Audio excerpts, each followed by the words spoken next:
Hi, welcome to Richard Gabili YouTube channel, and for today's tutorial, I will be teaching you on how to turn on and off haptic on successful authentication on iPhone X. But first, kindly subscribe to this channel and don't forget to hit the subscribe button and the bell to notify you for the new updates. And let's start. Using your iPhone X, from your home screen, first go to Settings. Then in the Settings, scroll down and find the Accessibility and then tap. Then in the accessibility, scroll down again and go to physical and motor section and then tap the Face ID and attention. Then in this part, in the Face ID and attention, find the haptics, and as you will see, there's a switch button located on the side of it. Then all you have to do is just tap it to enable until it becomes green.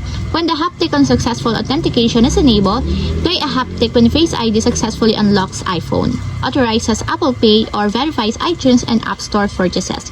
And if you want to disable or turn off, just tap again the switch button just like this. And that's it, we have successfully turned on and off haptic on successful authentication on iPhone X. If you have a question, kindly comment down below and don't forget to hit the subscribe button and the bell to notify you for the new updates. And thank you for watching!